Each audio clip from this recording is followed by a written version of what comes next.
1861, when the Congress adjourned sine die. It was really a coup d'etat. And its purpose and its function was to institutionalize slavery. Now, when you know your history, you know this stuff is not supposed to blindside you. Now this is key, and so I'm going to qualify what I'm saying. The basic synopsis of this history is known by all scholars. It's not necessarily discussed publicly, but it's known by scholars, Masons, Eastern Stars, Skull and Bones, Knights Templar, Ku Klux Klan, people in secret societies. The masses don't know because the masses are slaves, all right? The masses are given belief systems so they feel comfortable, and they think they are special. You know, they think Allah and Jesus love them, don't love nobody else. They got a special relationship and all this stuff. They're really slaves. And that's mind control. And plus they're taught self-righteousness so that they won't use their reasoning mind. So they think they're better than everybody else, think God made them, didn't make anybody else. Anybody that ain't giving Reverend Jones $10 is a sinner and all this kind of stuff. They want your children to play on I-95 at lunchtime, accuse you of robbing God and a whole bunch of other stuff. They do. And saying that Jesus got a bank account in Chase Manhattan, knowing that he doesn't. You know, so all these fundamentals they've been getting away with, but they can only get away with it with people who don't know history and people who don't know religion and the history of religion. We're not talking beliefs, we're talking religion. Religion is a science, not a belief system. Beliefs are what you call schismata and dogmata, and that is promoted by the priesthood for mind control systems. Anyway, as a synopsis, for those of us who may not be familiar with this history, those of you who know that the fall of the Caliphate in Al-Andalus, which is called the Red House, that's the Alhambra, and that's where Michelle went when Obama and Michelle left the country, and she went to Alhambra, and then he went to Egypt, and he exposed that the American Constitution comes from Muslim law. Yes. He was giving you keys to this history that he knows is not taught in schools here. Everywhere around the world knows. So he's Kenyan. Keep in mind, he's not black. Black is a brand. Mm-hmm. He's a national. He honors his mothers and his fathers. He, you know, only people who dishonor their mothers and fathers think human beings are crayons. That's how you can tell the difference between civilized people and uncivilized people. Uncivilized people don't honor their mothers and their fathers. So when you see people running around talking about human beings are crayons, they're considered black. Well, that means death. That doesn't mean complexion. It means dead in the view of the law. And that's a tag that's put on people of Asiatic African descent who have been defeated and put and registered on 55 Water Street as Christian property. That does not mean spirituality. It's political. And they're backing the U.S. government debt since the Civil War.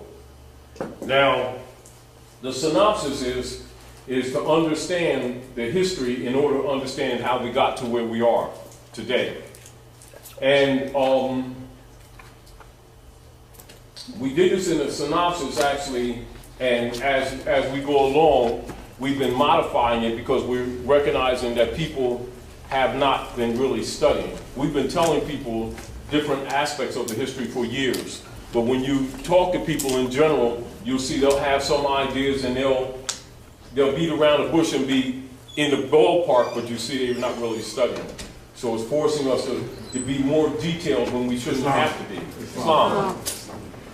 Islam. And so the feudal law coup d'etat is actually the Congress for the United States adjourning sine die.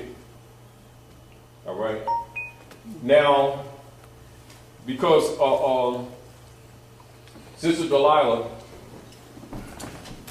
and Brother Hebrew had did a publishing of the text early, you know, because some people needed the information. So I'm going back over it because this wasn't really supposed to be published later, till later. So put the candles on. You know, I was inspired. the candles are, yeah, candles are inspiration. Anyway, Raise the stakes. so, yeah. And for those who don't understand this history, when you understand this history, when you have a knowledge of this history, you actually can look at timelines, and you can look at legislation, and you can look at political operations on the planet, and you'll understand why Noble Drew Ali set up the old Canaanite temple in 1913. Mm-hmm. Now, if you don't know this history, you could still appreciate what he did, you know, and you can look at it and study it from both a historical and a political perspective, but you would not appreciate it fully or really have a full understanding of it if you didn't know the real history. All right, so this is the history. The Moorish Empire was falling. And as you know, when you trace history from the Punic Wars on up to the Christian Crusades, on up to the Battle of Tours near Poitiers, French 732, even up to the Battle on Lake Michigan, 1812, with the Baton Rouge, etc. And that pretty much is the last major battle of the Moorish government before the absolute fall, 1812. Now, for those of you who kind of have an idea of what you see in social politics in North America and in European nations, it would confuse people who don't know this history, because their concept of what they think people are and what they think people are not, what they think religion is and what they think religion is not. So it will confuse them when they know that Thomas Jefferson, John Adams, and the so-called founding fathers all had Korans. Do you understand?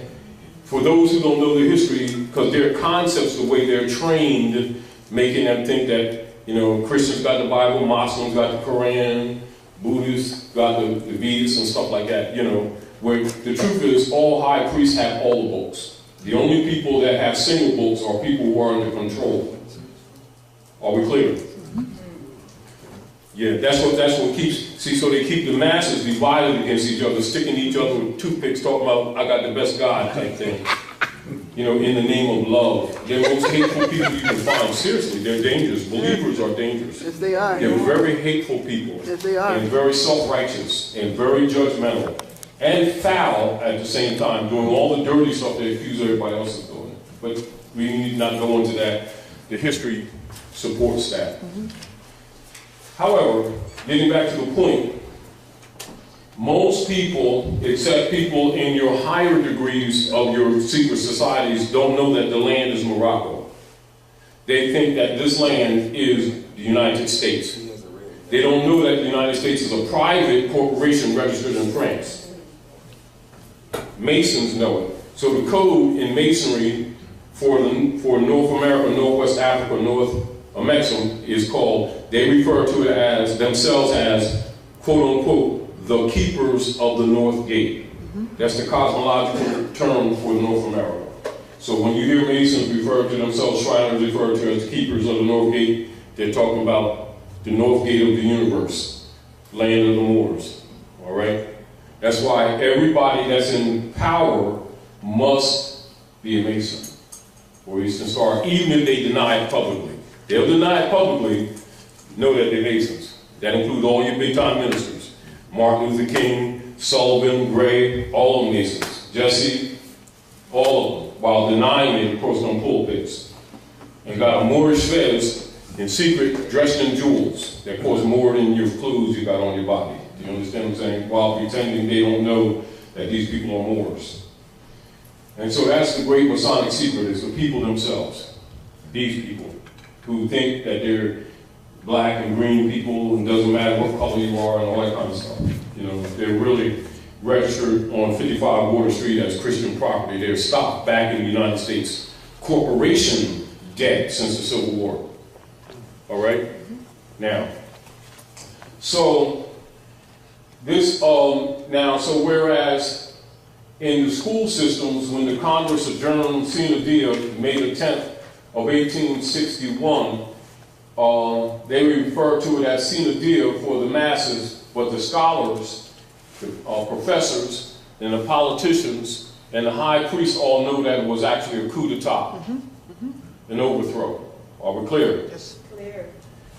In the synopsis, this is basically what occurred. After the Caliphate fell in Al-Andalus, Al-Andalus is later called, not at that time, later called Spain. So when you hear scholars talk about the Moors in Spain, and one of the famous books is Stanley Lane Poole's book, The Moors in Spain, and you see other history books that aren't usually available to the average person, and definitely not in the school system. They'll say the Moors in Spain, but that's kind of misrepresentation because it was not called Spain until after the fall of the Moors. Are we clear? So we got to put things in time cycle. But at any rate, the Alhambra is the Red House. And so after the palace fell, the popes of Rome set up a world global trust to control and to administer the lands and peoples conquered under the Spanish Inquisition for the Queen of England. This is, i.e., European colonial operations on Earth planet. Say it again. All right. Global World Trust is called Global World Trust. Sometimes they refer to it as the World Global Trust. Sometimes they flip world and global, but it's Global World Trust. That was set up for administering the lands and the peoples that have been claimed under the Spanish Inquisition for Queen Elizabeth, King Ferdinand, as a go-between for the Vatican under the church bullas of world conquest, i.e. Christian crusades, that most people thought ended. Are we clear? So the concept that the masses have, including our people, is that the crusades ended. The truth is that they never ended. They were taken secretly underground. You got to know that to know this history. Do you understand? So whereas our people thought the crusades ended, scholars and politicians know it didn't. You know how they say when you thought they put the fire out and they just, everybody's faking? And then you put your arms down, you're peaceful, and you think they're being peaceful and they're really undermining you. That's what the sine die is when they talk about the Congress adjourning sine die 1861. It was really a coup d'etat. Do you understand? So when you know that, and understand that all scholars know that, so when you know that, you now begin to look at the history properly, and then you have less tendency to be mentally subjected to the Christian black codes, which controls your families. Do you understand? Because you know the deal. Go ahead. Coup d'etat meaning the Moors walked out? No, coup d'etat is where persons in sedition and in misprision overthrow the government and take over. That's a coup d'etat. Yeah. All right? And that's used generally, that's even though that's French, it comes from Latin, because French is actually a derivative in Latin. That's the term that is given when a government is overthrown from within. It's coup d'etat. All right? So they speak in history when the Congress for the United States adjourned sine die in 1861, they will write it in history as a coup d'etat. But Masons and scholars know, they'll write it in history as the Congress adjourning sine die. That's how it's written in history. But the scholars and the writers really know it was a coup d'etat. This is so that the masses aren't informed how they really got in slavery. See, because this whole slave game is also misrepresented. The so-called black diaspora, that's half of that is fictional. You were already here. You understand? And it's your land too. And it ain't India and we ain't Indians either. But is that why when they pass laws they call it an active Congress, because it's more like a play, you know what I mean? Because they are actors. That's what I always got. They are actors. Yeah. Now, so in a synopsis, Just hear this out and make sure you get this very clear, because we're not going to focus on this because we've been over this continuously for the last couple months to get people grounded. We'll talk about it, but because we know that everybody's not up on it, you need to understand it to understand the politics, because if you don't know this history, you will not understand the politics. And your concepts absolutely will be wrong. Do you understand? And of course, when it comes to you preserving your estate, you're at a disadvantage because the politicians already know, as soon as you start running your mouth, that you don't know the real history. Because your words will immediately tell them. Because when your knowledge changes, your language changes. And remember, culture is in the language. Now, Benjamin Franklin, who's later to be designated as one of the ministers plenipotentiary under the protection of Sidi Muhammad, the Sultan of Morocco, roughly around 30 years before, it was being discussed and negotiated between what would be written in history as the Christian nations. Not to be confused with people keep thinking of Jesus. It has nothing to do with Jesus, it's Constantine. And understand that Europeans use Christianity as a front. They're really Constantinians. Are we clear? And understand the one that they call Jesus, Jesus is a password. That's not his name is Yahushua. And they changed that at the Nicene Council. It's not a translation, nor a transliteration. His name was Yahushua. And their mission was to hide the history, but to use the trust that the people had in him to make the people think that they were doing something good and spiritual. And so they voted during 325 AD, it's called the Nicene Council. Because the name of the creed is really the Niceno-Constantinopolitan Creed. That's the official name of the Europeans' version of Christianity. They won't tell the people that, the preachers won't tell the people that because they got a 501c3 skull and bones kickback agreement. And if people know the real name of what they're getting from the reverend in the church, after a while somebody dawns on, it may dawn on children before it even dawns on adults. The child says, let me see, the Niceno-Constantinopolitan Creed. Does that mean Constantine? So they can't have that. Because these people really been worshiping Constantine in the name of Jesus.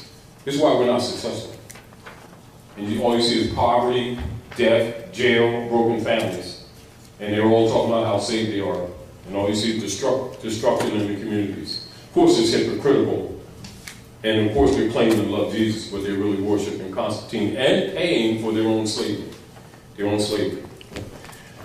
And of course, too arrogant to admit it, but understand this as scholars all know it, and so does the Reverend. This is the reason why they will never admit to the masses that they're Masons. And they're all type thing, they keep people busy. And is this a dark shadow? Oh, that's the devil. Oh, they don't know the Lord. Oh, that's the devil. Everything, peanut butter sandwich don't have jelly. That's the devil too. You know. Meanwhile, in the real world, they institutionalize slavery.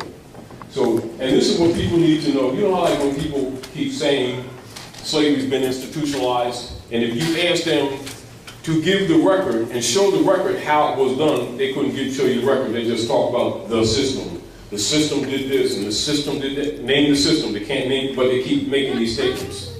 The system is the Unam Sanctam policy. All right? That's the system.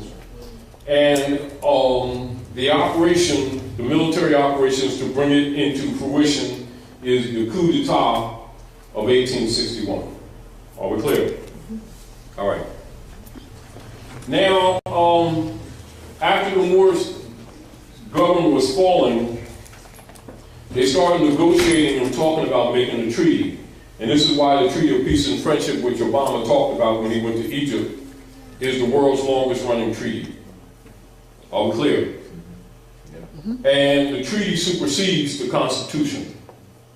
And the Constitution is an equity contract that seals their obligation to the treaty. Are we clear? Mm-hmm. Now, for them to obligate themselves to the treaty, what's up? Your hands are cold. You got a car? Oh man, look at this. Oh. See that car? You got a car. Oh, wow. Just got the car and stuff, man. All right. Anyway, so negotiations were taking place in history because they wanted to stop the hundreds of years wars between the Muslims and the Constantinians who are coming under the tag of Christianity. This is from the Punic Wars on up to the Battle of Tours. All right? And of course, they'll give you a synopsis of this history, but never give you extension of the history. They'll talk about Queen Isabella and King Ferdinand merged their kingdoms, defeated the Moors, and then sent Columbus to the Western Hemisphere. That's about all they give you. But that's the relationship. The issue, what they don't tell you, is that you're them Moors. And you were defeated, and to change the history, they started branding you black and Negro and Indian, and so the people don't know their history because they don't know their Moors. Do you understand? And then they give you limited history so that they can enslave you, because if you're not in the pedigree or the honor of your mothers and fathers by law, you're not descendable.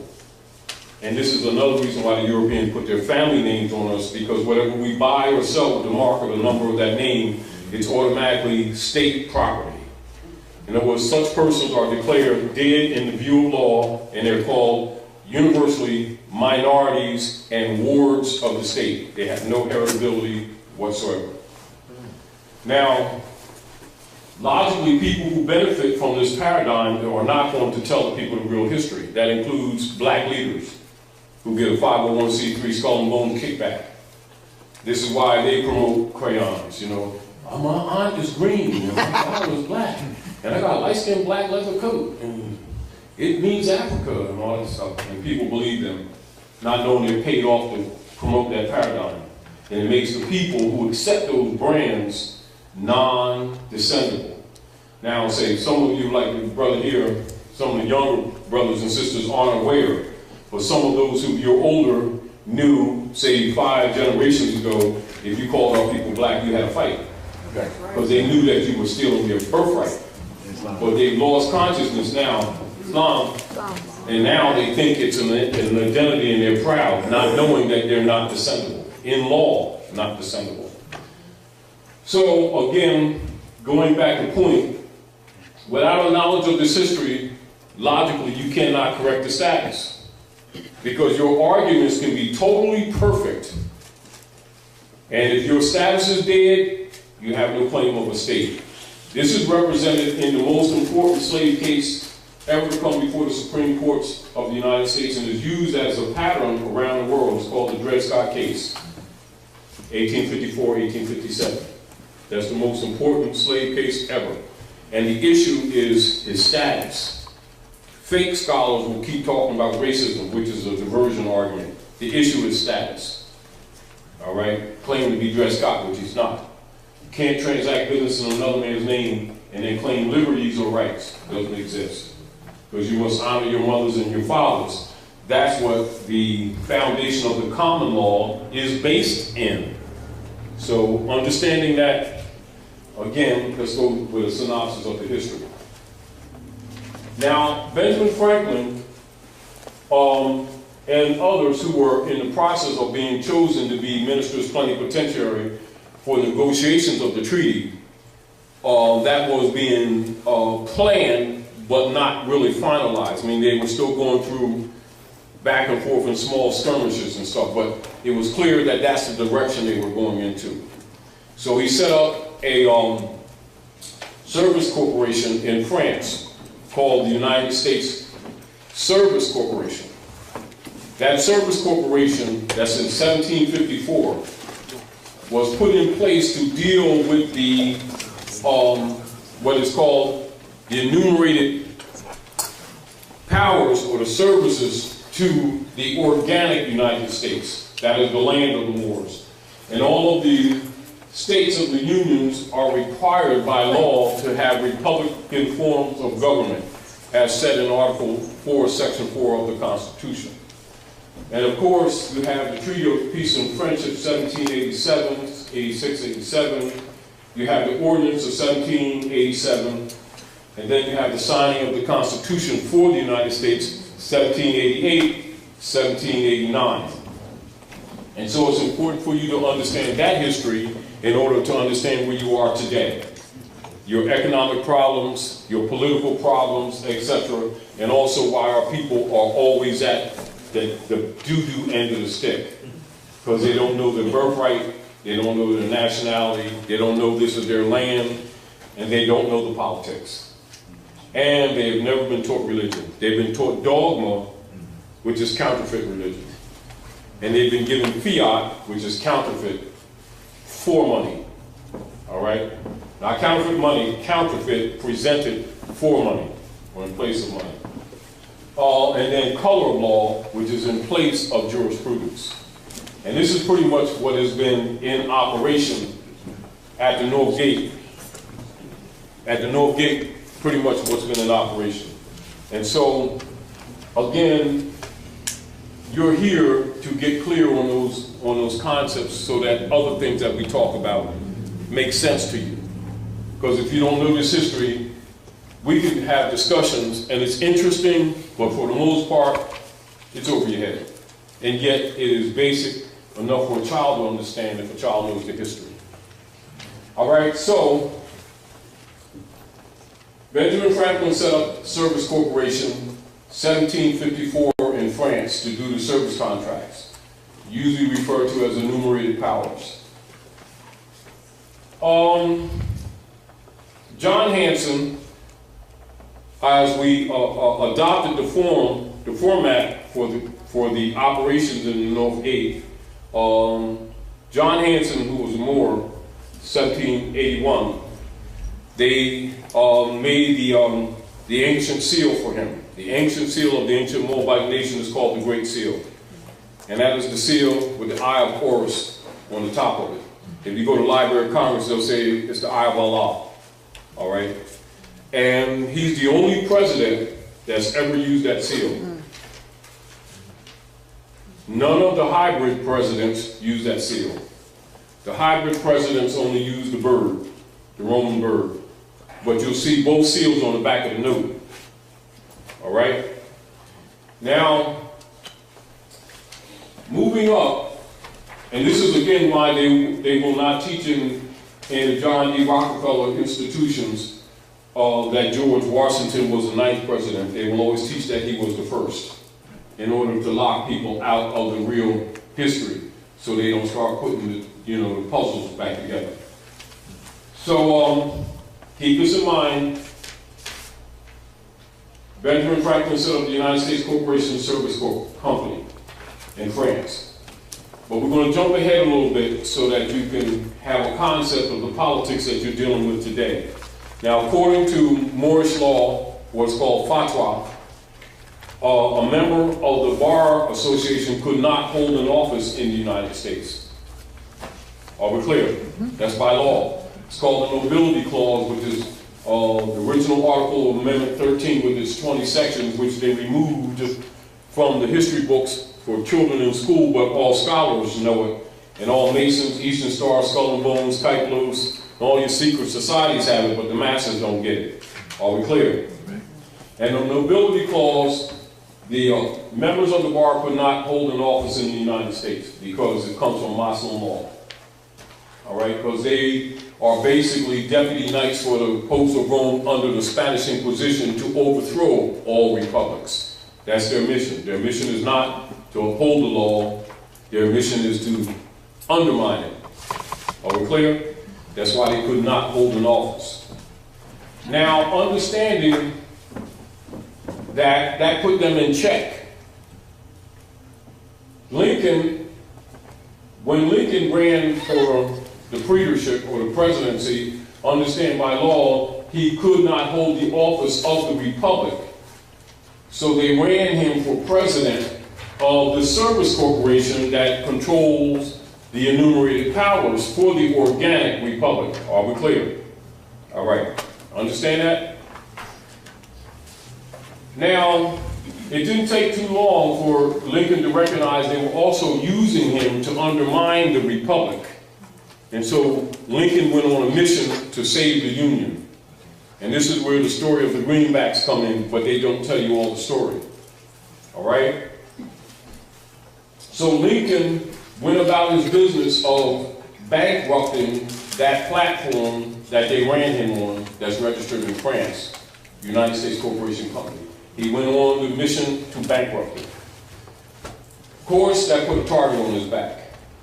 He also did two major law cases, making the distinction between Moors, Negroes, and blacks. Same people, different legal status. Blacks and Negroes are slave, Moors are free man. That's the pedigree. Those other ones are brands. That also put a tag on his back. Knowing that they were using him to undermine the Republic, he bankrupted the United States Corporation Service Company, and he also did a case that he won for Charles Shiek, who was a member of Opus Dei. That also put a target on his back. So he knew he was going to get assassinated. So he did the Emancipation Proclamation with addendums to it, whereas the rightful heirs of the land and the principles of the treaty would be enforced because he knew they were undermining the Republic. So the Emancipation Proclamation, within its structure, was the projected formation of the Bureau of Refugees, Freedmen, and Abandoned Lands, loosely referred to as the Freedmen's Bureau. And every man, every woman, every child, minimally would get 40 acres and a mule, which would have given all the land back. This also put a target on his back. But they're actually battling. You got to understand what he was dealing with. He already knew he was going to get assassinated. He already knew they were using him to undermine the Republic. He bankrupted the United States Corporation Company, that platform that they ran him on. All right, keep this in mind. So he knew he's out. The Freedmen's Bureau, they killed Lincoln. The Freedmen, they modified the Emancipation Proclamation 3 times before it was issued. 62, 63, they modified it, 65, they modified it. Still, it was detrimental to the intended coup d'etat. So 1860, Lincoln bankrupted, he successfully bankrupted that United States Corporation Company in France. All right? 1861, May the 10th, the Congress did a coup d'etat. It's written in history as sine die. It's coup d'etat. They killed Lincoln. Later, they killed Lincoln. And of course, the Freedmen's Bureau, sign in. The Freedmen's Bureau, the people were to give back their name, their religion, and they're supposed to be what they refer to as repatriation on the land. So you're supposed to be giving back your name, your nationality, and land. You're supposed to give enough finance to support it, etc., stuff like that. So the Freedmen's Bureau was opened up roughly 3 years. They squandered the finances and shut it down. But what they also did was continuing their secret coup d'etat, is that they designated the corporation that Lincoln bankrupted in France as person. And then they created a double stock trust system. So they could be the beneficiary and the administrator. Because you already know in trust law, you can't be the administrator or the trustee and the beneficiary. So they created a double stock trust system, and they backed the United States Corporation debt that Lincoln bankrupted in France on the backs of the descendants of the Moors, branded them black and stock, and branded them monkeys. Negro means monkey.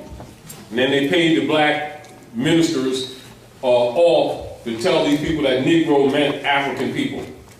And they agreed to be monkeys and lost their birthright, thinking that they were being citizens.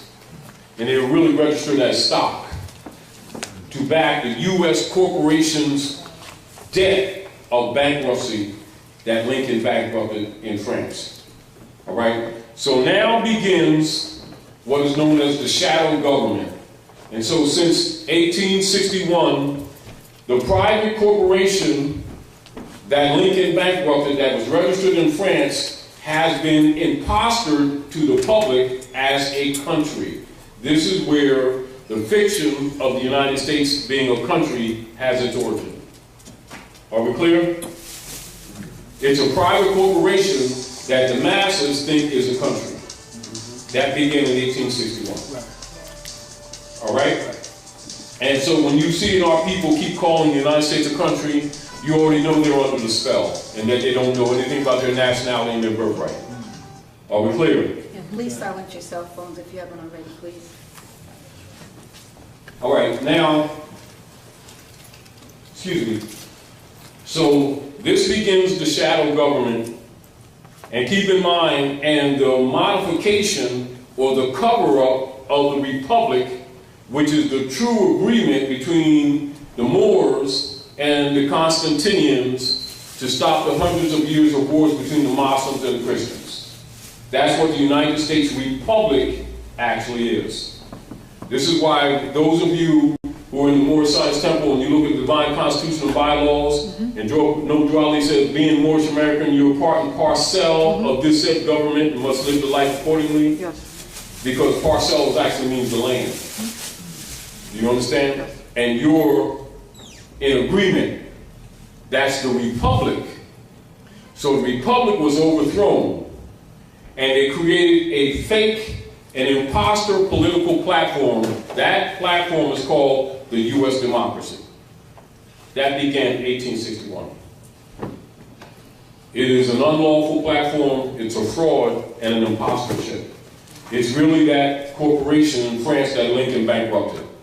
And they converted the debt of that corporation on the Moors, the descendants of the Moors, and branded them as African Americans. And they created a bond system called UST bonds. And that's been backing that debt of that private corporation since 1861 on your backs. That's the source of your slavery. That's the bondage. It wasn't a chain, that's the bondage. And that's the basis of your mistreatment to this very day. And your economic problems to this very day. And all scholars and all black leaders and all big-time ministers know this Masonic secrets, and they get payoffs. That's why they can get $60 million airplanes with no conscience, wearing $3,000 suits talking about this Jesus' half, and these people believe them, not knowing they're working for the very Romans that lynched the prophets. And this is how the world is run. This is the real politics. Are we clear? And logically, most of our people don't know this information because it's held back from them, except if they're in your higher degrees of Masonry, or Eastern Star, Knights Templar, Illuminati, Knights of Malta, Knights of Columbus, Kyklos, Ku Klux Klan, Union Guard, White Camellia, ETC, Knights of Malta, etc.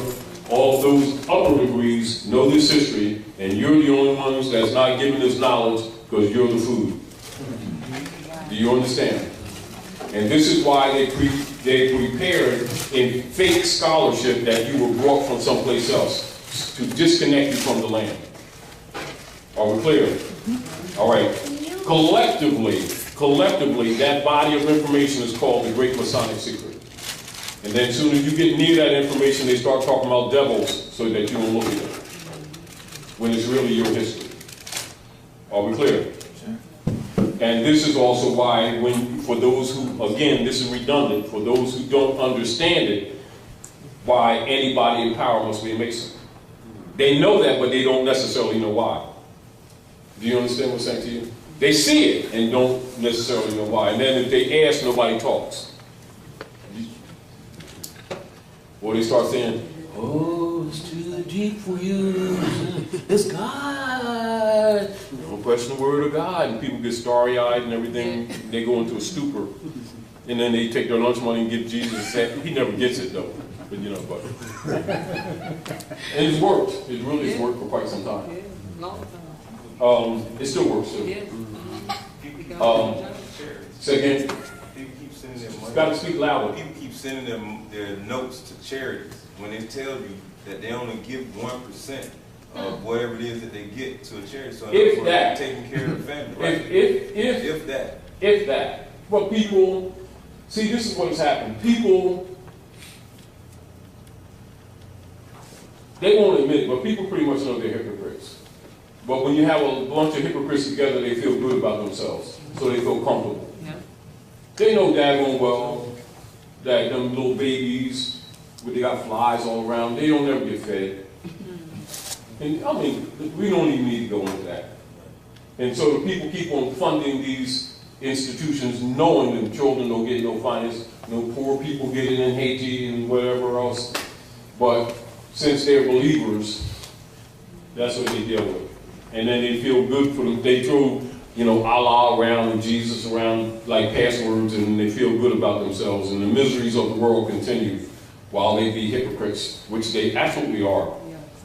Not just the people who steal the finance, the ones that keep giving it to them, also hypocrites, participating in that crap. Rather than take responsibility to start fixing this mess. So anyway, so as a synopsis, so keep in mind that that's a United States shell. That's a shell corporation. So let's make a synopsis so that you can have a little bit of understanding what's going on. What's up? What's up? What's up with your technical skills in the building? He said, "What's up?" Real car. He said, "What's up?" too. What's up, man? What's up? So keep in mind, this is a corporation in France, United States Service Corporation. Right? Lincoln bankrupted it. Okay. Yeah. He said, "All right." So 1781, they perfected the political platform. 1781, and that United States Corporation Company to transfer the debt on the descendants of the Moors, designated as African Americans. February the 2nd, 1781, they registered that in Guam and in Puerto Rico. Are we clear? Puerto Rico was really Puerto Rican. All right, so they registered Puerto Rican. That's 1781. That United States Corporation lasted up until 1913. Noble Drew Ali, Anayamwea, that's what you call Cherokee. I'm from Cherokee, speaking on behalf of the true heirs of the estate and enforcing the Treaty of Peace and Friendship, Ordinance of 1787, and the Constitution for the United States commanded to the Queen of England to honor the treaties and the Constitution and make sure that the rights, or what is called restoration of rights to the rightful heirs, who they branded Negro, Black, and Colored Indians, that they be put back in their proper person and that the estate be restored to them.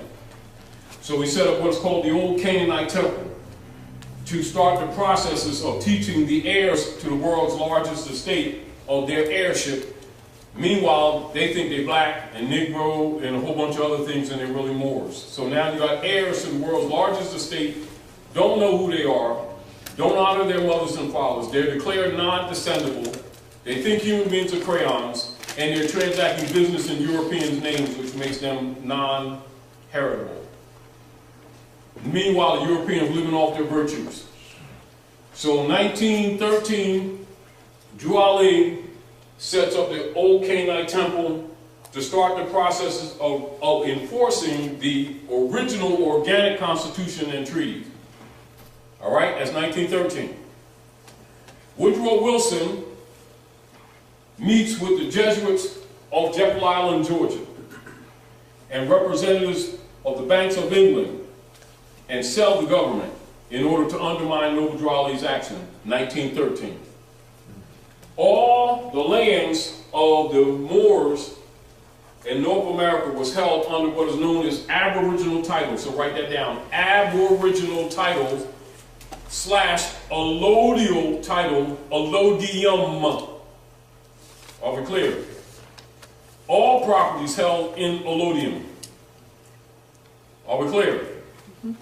Until 1913. And then they sell the government, and then the board of directors of the United States Corporation Company, pretending to be Congress, because remember they're fronting ever since '61. They're really board of directors. They convert all of the allodial titles into mortgages and deeds, 1913. Are we clear? That shell corporation lasts up until roughly around 1928. Meanwhile, Noble Drawley in 1925 set the old Canaanite temple registered as a civic organization. And with the support of Marcus Mosiah Garvey, was starting to teach government to the people because they were already being taught nationality. They're already being taught nationality, and so now they're being taught government structure for the restoration of the estate. They assassinated Noble Drawley in 1929, and then tried to create another shell, but it collapsed anyway. So that United States corporation collapsed. So a couple of years after they assassinated Noble Drawley, which is called House Joint Resolution 192, 73rd Congress in session, June the 5th of 1933, they create a fake bank holiday, steal the gold, create the Gold Act, and under the secret treaty of Verona that was already established in agreement, they start sending our gold to England. And it's split between the Vatican and the Queen of England 60-40. All right? That's the fake bank holiday, 1933, that they call the Depression. It was fake. Then they set up another United States Corporation Company for this other shell. Notice that these shells, all of them the United States, they're all shells. That United States Corporation Company was set up by Franklin Delano Roosevelt. And because Noble Drawley having taught these people their estate and people are starting to declare their nationality, they're still confused, they're still learning, but enough to get the world's attention. So now it's starting to affect the T-bonds because the T-bonds are no good because they're backed up on our estate. Not money, on our estate. Do you understand? Since the Civil War. All right. So now nations are starting to get trepidation because these bonds that they've been buying is no good. So the United States goes into depression because nobody's buying the bonds. Are we clear? Mm-hmm. This United States Corporation Company lasts up until actually 2012. Are we clear? Mm-hmm. Mm-hmm. 2015 it goes defunct. And the Pope of Rome dissolves it. He's the owner of the corporation. Are we clear? Under the Roman Curia. Keep in mind, all this time, the heirs of this estate still don't know their heirs. They think the United States is a country. The rest of the world knows it's a private corporation. So to keep this fake government going on, they create an army. The Jesuits' army is really, the U.S. military complex is really the Jesuits' army. And they go to and fro the earth, devouring nations. Mm-hmm. That's what it's for. Mm-hmm. To enforce the secret treaty of Verona. Now, when a few years ago, in 2008, when you see them claim that there's no debt limit, it's because it didn't matter anymore. Because it's bankrupt again. They tried to set up another United States Corporation Company again. And the Manchurians, who are Chinese, and the Russians say, no more shells. That's what's going on today. Are we clear? Are we clear? Clear. Yes. Clear. And that's what, when you hear in the news, without them telling you this real history, when you hear about the BRICS nations around the world, then in amongst the true Americans, you hear the Mint nations. Now the BRICS nations and the Mint nations have merged. That's the uniting of Asia to counter European colonial operations on Earth planet. And they're dumping the T-bonds as quickly as they can without crashing their economies. Although everybody's going to be injured by it, they're letting the harlot burn. Are we clear? Now, to cover this up, because the nations are dumping them T-bonds, they hide it by what I know you've heard this quantitative easing. That means all bonds that they have out there, they've been printing day and night on top of them. So anybody got any value, any investment in anything that they have, for every bond they got is roughly a little bit over 300 more that's been printed already that they admit to. So they're really beyond worthless. And then they did a House Joint Resolution 2847 under the guise of employment, right? And under that guise of employment, they're really stealing your bank accounts and your savings accounts. So anybody that has a bank account is not your bank account, it belongs to the bank. And it's considered an unsecured loan. And if you don't believe it, go try to take out over $500 at one time. And they'll treat you like a criminal. I got my bank account. Oh, I don't think so. I'm going to stick my card in and get. No, you don't think that either. And you got 401k, it's 409k. Seriously. Now, this is the real politics. Logically, if you're not aware of this, you understand what's coming down the pike. Are we clear? It's only a matter of time before the doo-doo hits the fan, so don't think that it's polka dots on the wall. Because it ain't. Now, that's really where we are. Are we clear? For the masses, who still think the United States is a country, they have to be woken up because it's not a country, it never was. The country is the Morocco, under occupation. All right, called Maghreb, Morocco, the most extreme west. People who don't know think it's Wednesday Salat. Do you understand? All right. And so you got all these shells, United States, and the Russians and the Chinese, they're trying to set up another one in 208, and the Russians and the Chinese says, no more shells. Now keep in mind, since 1861, all these shell corporations, all called United States, that never was the country, that's a cover-up for the occupied country, which is really Morocco. That's the foundation of the theft of your birthright. That's why the Moorish movement exists. To make the heirs of the estate conscious and competent for the restoration of their lost estate. If you understand this history, you know why Noble Raleigh did what he did. Now, you can look at it historically or, saying that he was a good man. You can look at it from that perspective and appreciate it. But if you don't know this history, you don't know what your connection is to the estate or this land. And it's important to understand that in order to understand why you nationalize. Other than that, it's just an interesting thing. It's interesting, because we don't usually deal with things that are scholarly. And so when people get this information, they say, oh, I'm nationalized. And it's interesting. But if you don't know this history, you don't know why you did it. And also, if you don't know this history, you lack information necessary to teach others who don't know, to inspire them to take responsibility, to honor their mothers and fathers and be heritable in law. Because that's where your economic problems begin, 1861. So people now think they are poor because they don't have a job. Job, job. Spelled the same. Long O, short O, that's what the book of Job is really all about. Curse your God and he took all your estate. That's really, and that's also demonstrated in the Wizard of Oz, the movie. Go ahead, bro.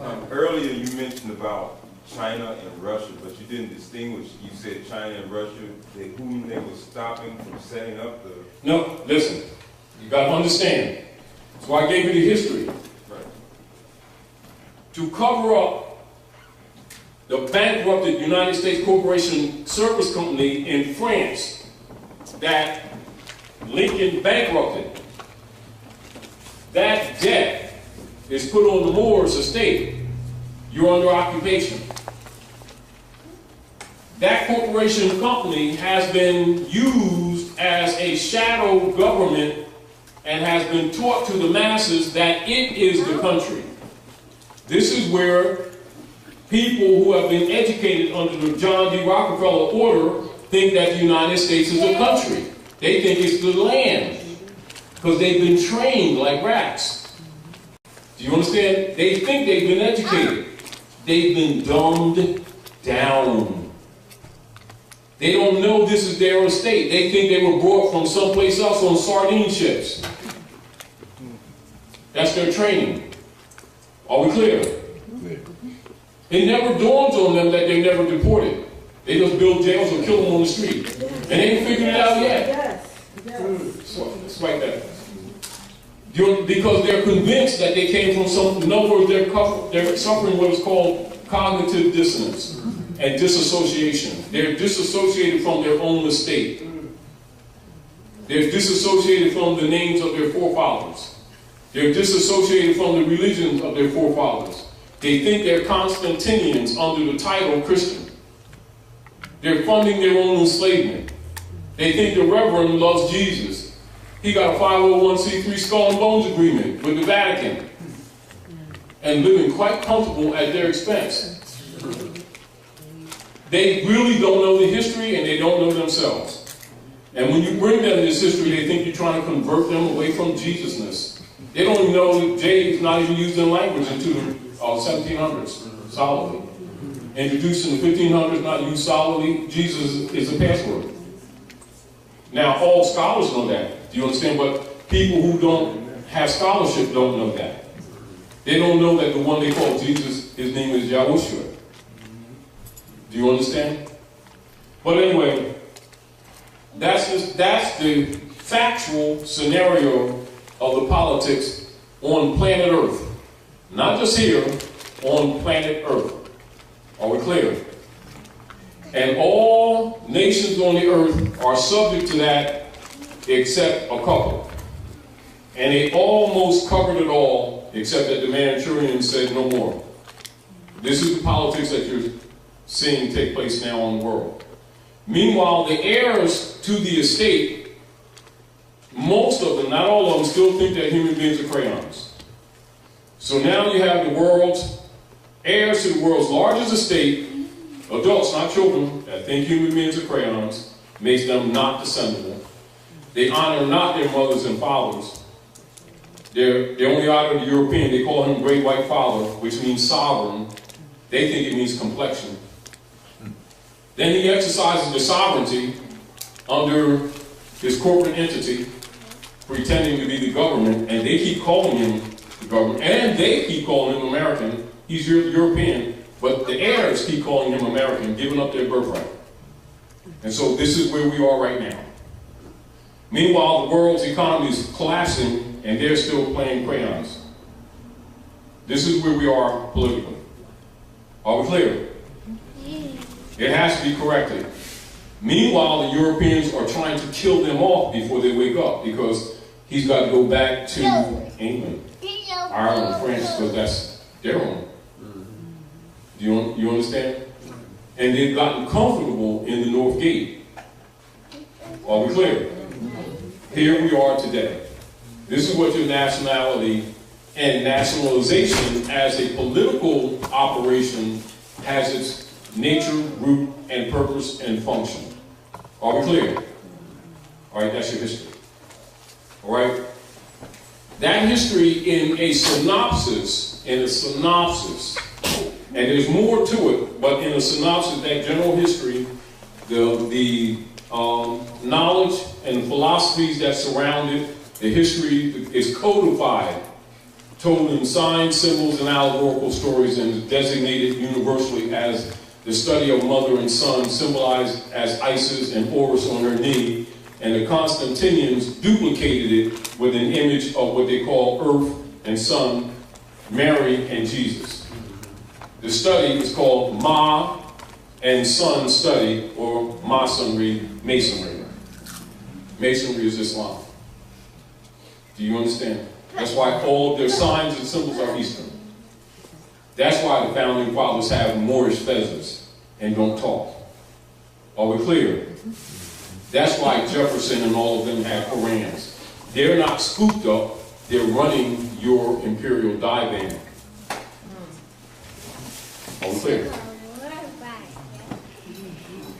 So, before you can fix your economic, social, and political problems, you must know your birthright. So if you don't know your birthright, logically, you're not going to act on something that, because basically it's alien to you until you know it. You think it's somebody else. It ain't got nothing to do with you. You know, oh, that's interesting stuff. Oh, I know some Moors over there down on the corner. That's third person, you declared incompetent. Do you understand? That's your bloodline. That's your inheritance. Has nothing to do with what you believe or what you don't believe. And so understanding how our people have been tampered with for so many generations, it's hard to get them over that hump. Because they think anything that's knowledge that's not what they got, they think it's a belief. They don't know the difference between facts and belief. They're all on the same table. I believe, and I got a right to my beliefs, therefore I'm right. And then their cousins got a belief too. They go to the same club and they got different beliefs. And the ones across the street, they don't really know God because we got the real sandwiches. You know, that kind of stuff. And they're sticking each other with toothpicks. My God's better than yours. And, you know, they do. But that's love. Hold your breath. Anyway, so that's what we're dealing with. So if you understand this, you understand where we are right now. Now, keep this in mind. Last year, Obama, when the Pope came, all right, he came to back up the motu proprio that he had set in 13, which we talked about probably in 12 and 13, the motu proprio. And of course, they have rebellion within the ranks. And so he backed it up July the 10th with civil orders, and then backed it up July the 14th, which is the letter from Pope Francis to President Obama, to the Congress, to the Supreme Court, to the Bar Association, to the federal marshals, etc., to all persons in government, etc., the pretending to be governor, the acting governors, etc. And this is what the Pope's letter is all about. And so when you read the Pope's letter and you see United States written in uppercase, small case, minor, major, small u, United States Incorporated, all capitals, and grammatically structured with an incorporation, he's talking about these shells. So if you don't know this history, you can read the letter and it still goes over your head. Are we clear? Clear. This is why we share it with you and we tell you to analyze it. Because if you really don't understand it, your actions are incompetent, because the heirs must be competent for the estate to be restored.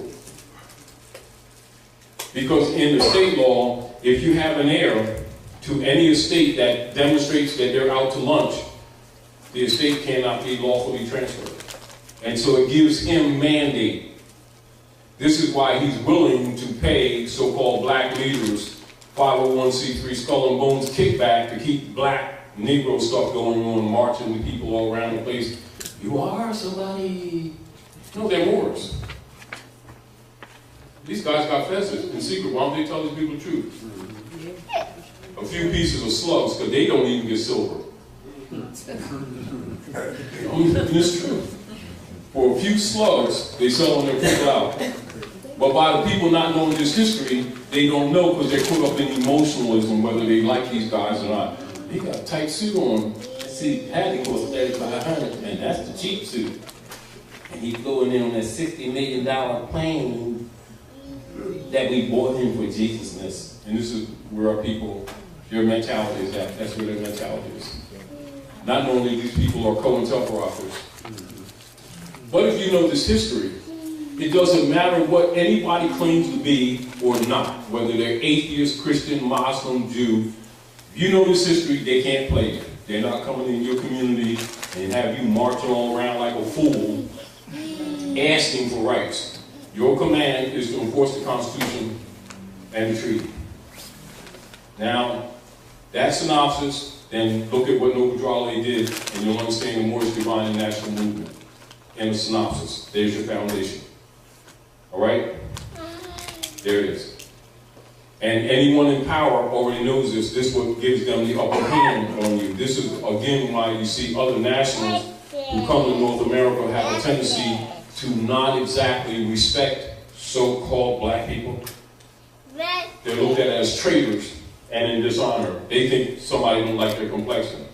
My tan is darker than theirs, and they don't like me because I'm green. No, I'm black this week. You know, they don't know which, every other week they call themselves something else. And so it confuses the civilized world, but people don't know that they're uncivilized. They think they're spiritual. They know Jesus and nobody else does. And that's how they pretty much operate, all right? So when you see sometimes other Asiatics come from around the world, and they kind of give this energy that these people don't want anything, they don't want nothing, that's where that comes from. They're the world's wealthiest people who are the poorest at the same time. Do you understand? And don't even know anything about the Global World Trust that's administering their estate that they don't know they have. Are you clear? And they're marching all over the place and begging and all that kind of stuff. And looking for programs and all that kind of stuff. And Europeans stealing all their resources, their property, and getting ready to try to kill them all. And this is another reason why the Manchurians have stepped in, to stop this genocide. You understand? Which is actually ongoing. All right? All right. Are we clear on that? Yeah. That's foundation of your history. Ben Right. said, yeah.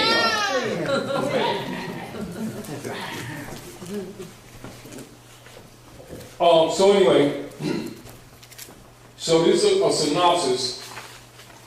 And so when you see the allodial law and the feudal law, Coup. So when they're talking U.S. democracy, they're talking feudal law. When they're talking the republic, they're talking allodial law. Are we clear? So allodial is de jure. Feudal is de facto. Allodial is the republic. Feudal is the U.S. democracy. The U.S. democracy has been in operation since '61, and that's been administrating over your estate. So when you give homage to it, you're giving up your birthright. So you're giving this consciousness so that you can correct your language.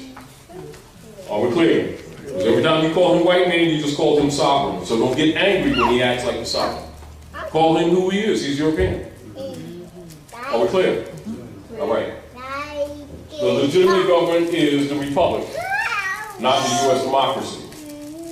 This is why you see them keep promoting, we want our democracy, and then the people with their dumb selves saying, yes, they're threatening our democracy. Let's work to preserve our democracy, to preserve your slavery.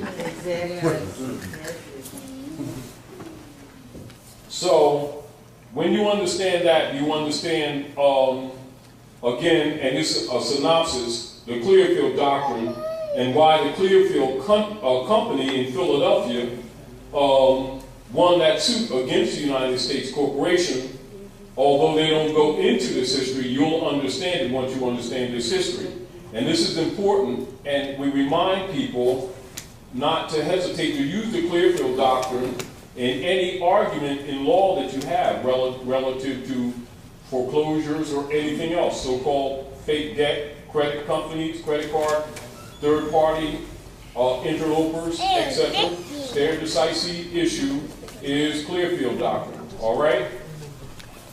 I'll try to find that. And also the reversion of article, and this is for those who have a reversioner, and of course you already know this, I'm not lost at sea. I affirm my right of reversion of estate, and I make no claim with respect to the title, name, man of straw, nom de guerre being a title.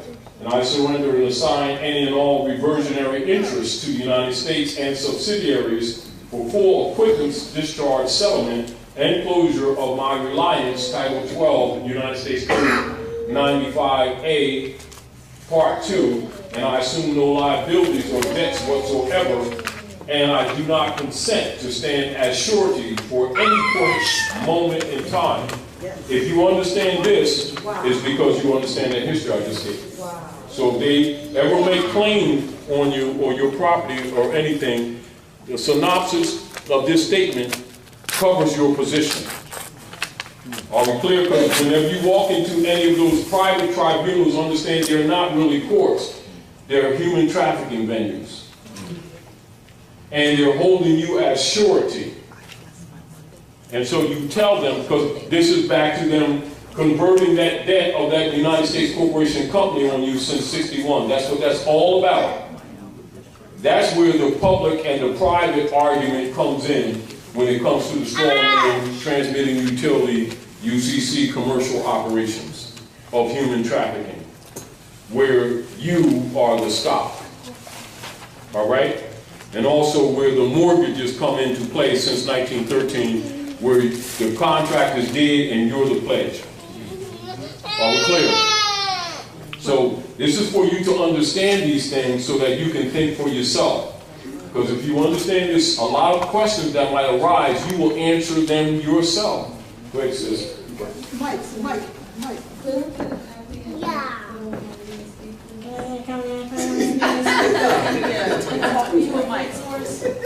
Yeah.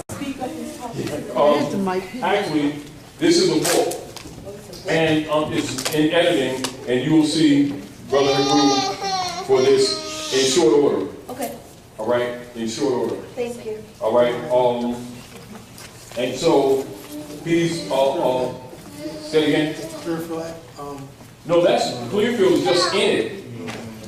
It's just in it. It's just a part of the book. This is lesson book 14A1. This is the book that I separated in 92, 93, 96 because of the operations, knowing that we're infiltrated and knowing that you have people in both government and institutions that would counter. And so I don't have the finance, but I do have the brain.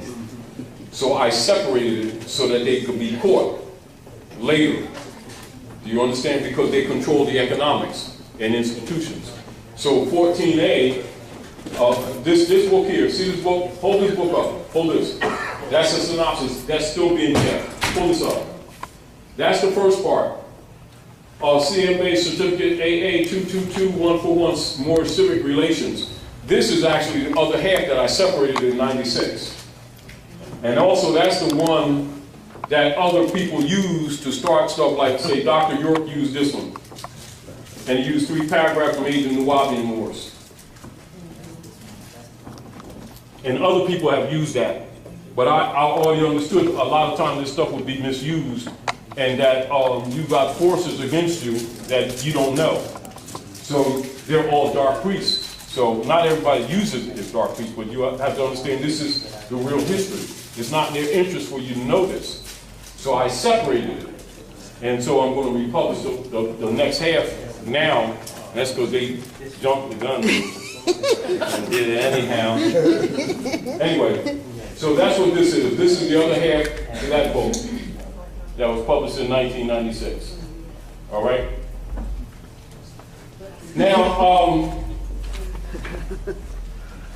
Now someone take liberty and read their paragraphs. Go ahead, bro. Go ahead. Anyone. No. No, not. Go ahead, brother. You had a mic. What paragraph? What paragraph? Whatever paragraph you turn the mic on. No. Yeah, that's it. Know that. No. His glasses on. Okay. C4. Know that all the Glasses are on your forehead. You're looking for them. They for reading. Know that all the United States, U.S. politicians, industrialists, high priests, professionals, and historians, etc., are factually and secretly aware that the former Congress for the United States of America adjourned sine die on day 10th, May 10th, right? That's right. On May. Now this is where the editing comes in. Yeah. Go ahead. Go ahead, read. And drive by the motivations to Go ahead. initial predetermined plan in which they could administrate misprision, color authority, Misprision. peonage, arbitrary, and slavery. The above affirmative statement of reversion of the state may be made on the half, shall be made on the half in relationship to the rights, asserting concepts or related, relative, yes, a state associated context and declared by conscious and contemporary assertion, competent assertion. Asserter. Assertive. Thank you. Next. Now, asserter, in another instance, in a claim, you might be called, what you would be called as an asserter, if you're doing a case. Affiant. Affiant. Yeah, What affiant. else?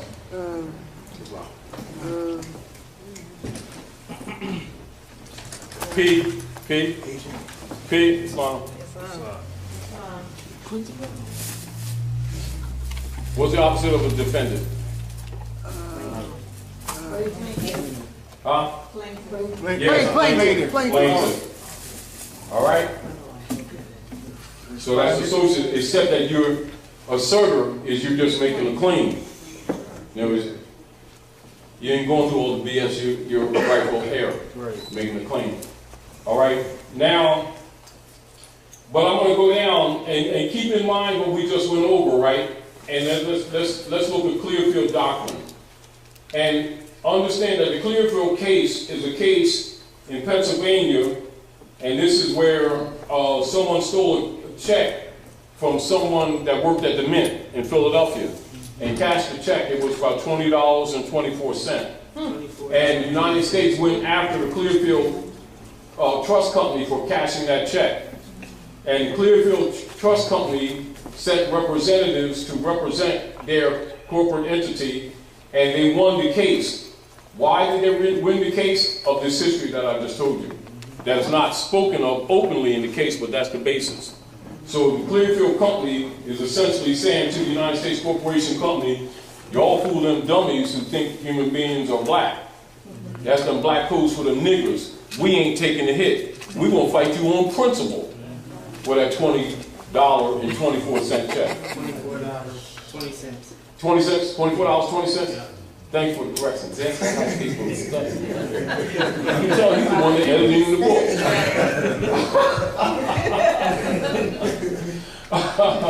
So basically what they're saying, don't pull them nigger codes on us because we ain't going for it. We ain't having it.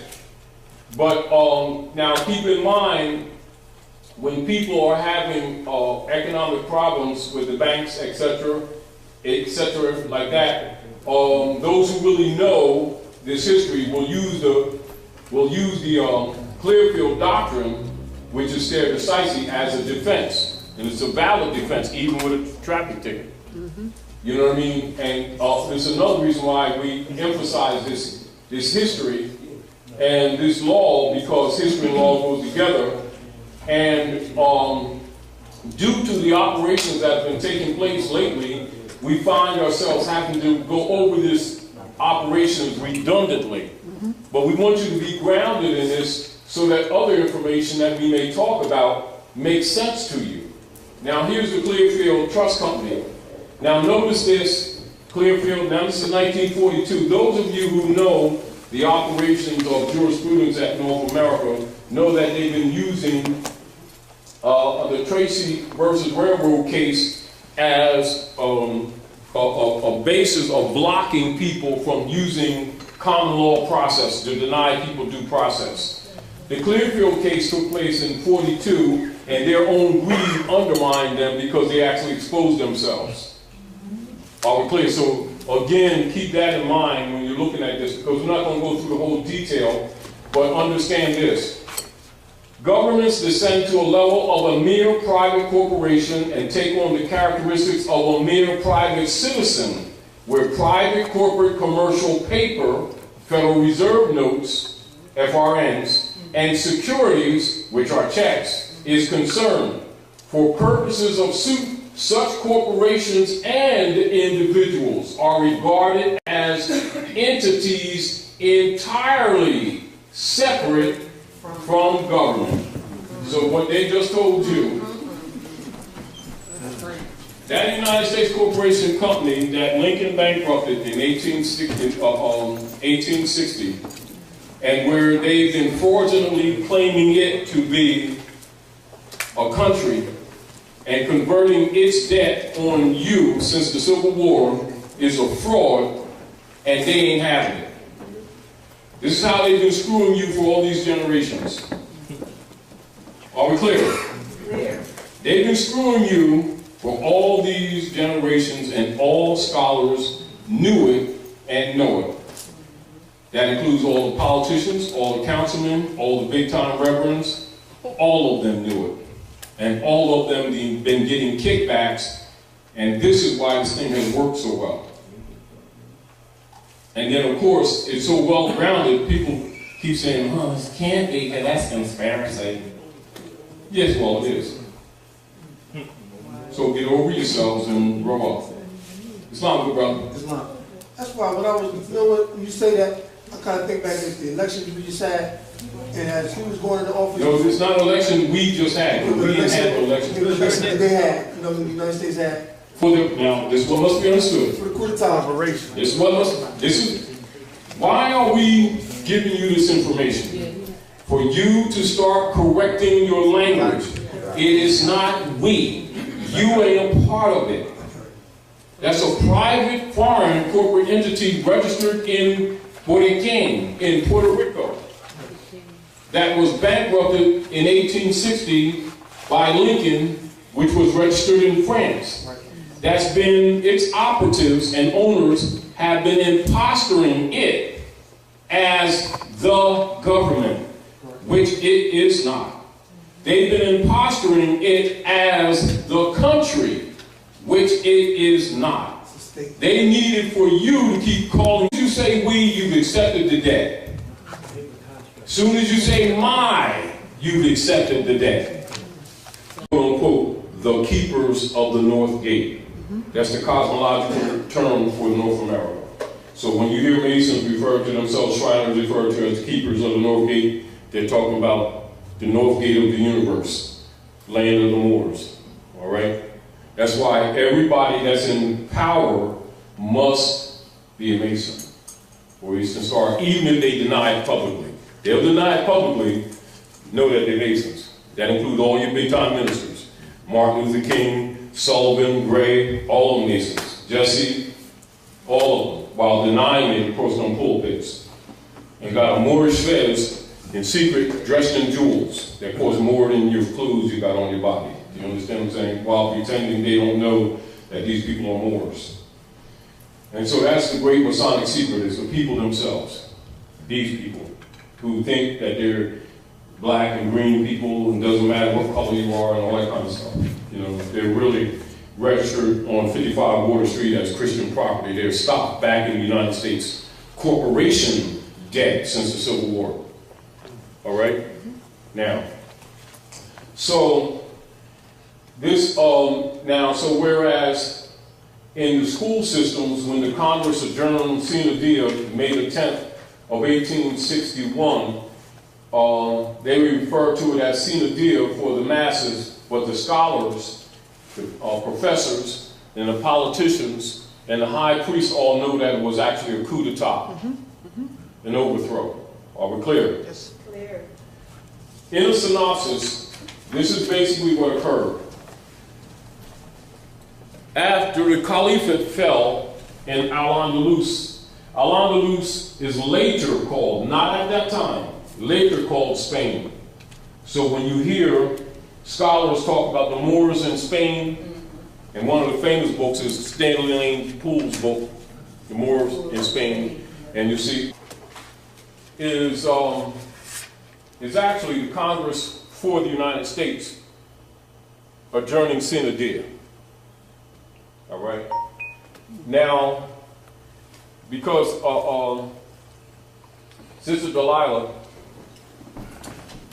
and Brother Hebrew had did a publishing of the text early, you know, because some people needed the information.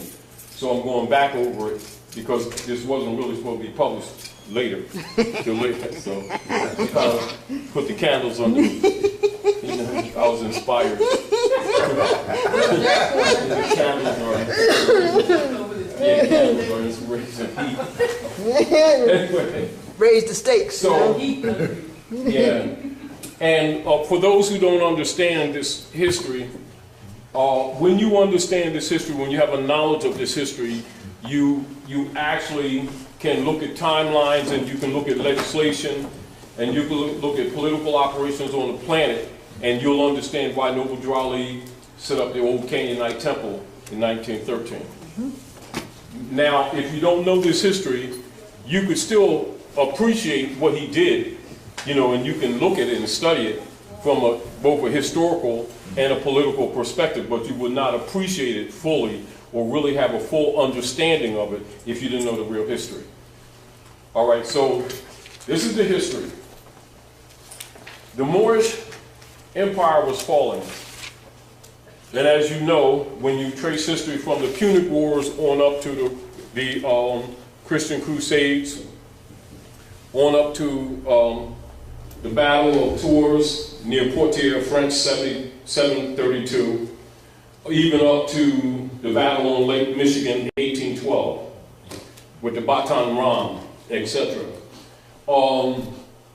And that pretty much is the last major battle of the Moorish government before the absolute fall, 1812.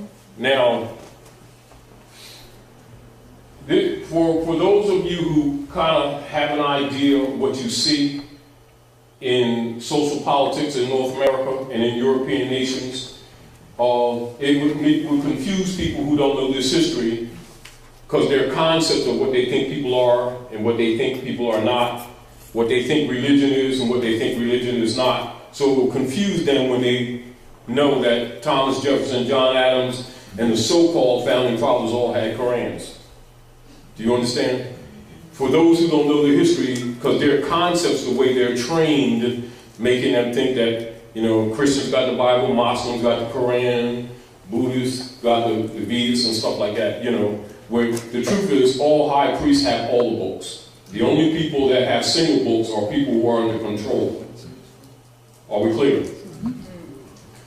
Yeah, that's what keeps, see, so they keep the masses divided against each other, sticking each other with toothpicks, talking about, I got the best God type thing.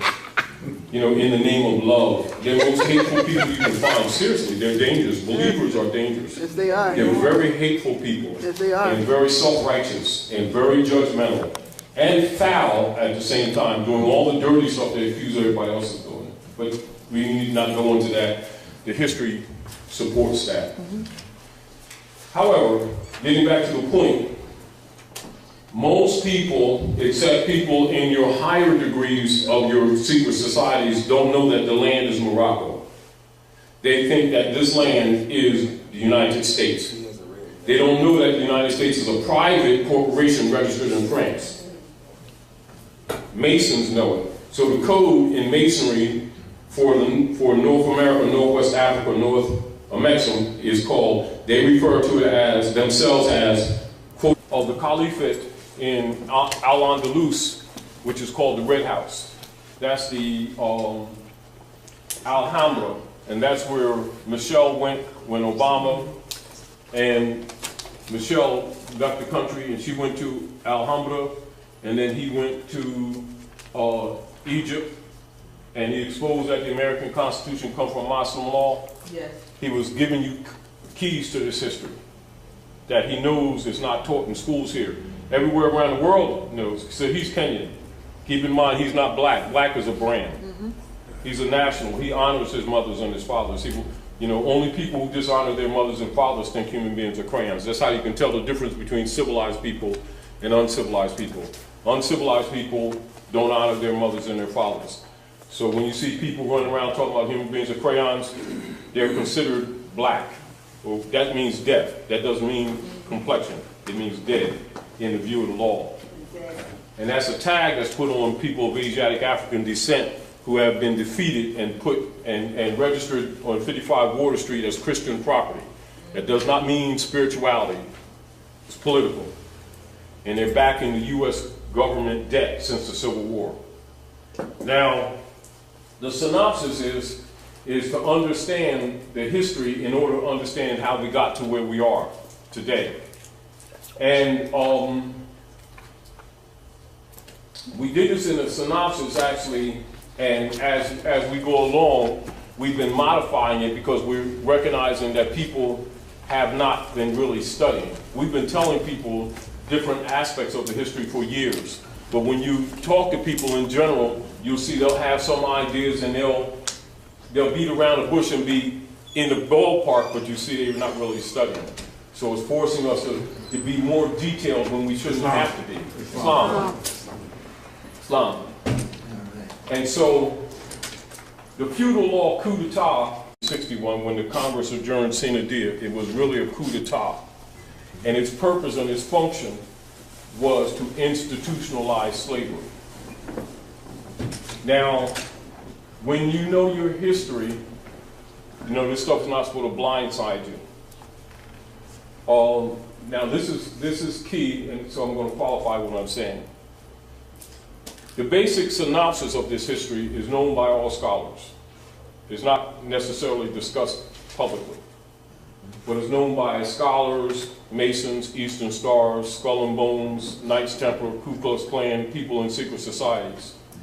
The masses don't know because the masses are slaves, all right? The masses are given belief systems so they feel comfortable, and they think they are special. You know, they think Allah and Jesus love them, don't love nobody else. They got a special relationship and all this stuff. They're really slaves. And that's mind control. And plus they're taught self-righteousness so that they won't use their reasoning mind. So they think they're better than everybody else. Think God made them, didn't make anybody else. Anybody that ain't giving Reverend Jones $10 is a sinner and all this kind of stuff. They want your children to play on I-95 at lunchtime, accuse you of robbing God and a whole bunch of other stuff. They do. And saying that Jesus got a bank account at Chase Manhattan, knowing that he doesn't. You know, so all these fundamentals they've been getting away with, but they can only get away with it with people who don't know history and people who don't know religion and the history of religion. We're not talking beliefs, we're talking religion. Religion is a science, not a belief system. Beliefs are what you call schismata and dogmata, and that is promoted by the priesthood for mind control systems. Anyway, as a synopsis, for those of us who may not be familiar with this history, those of you who know that the fall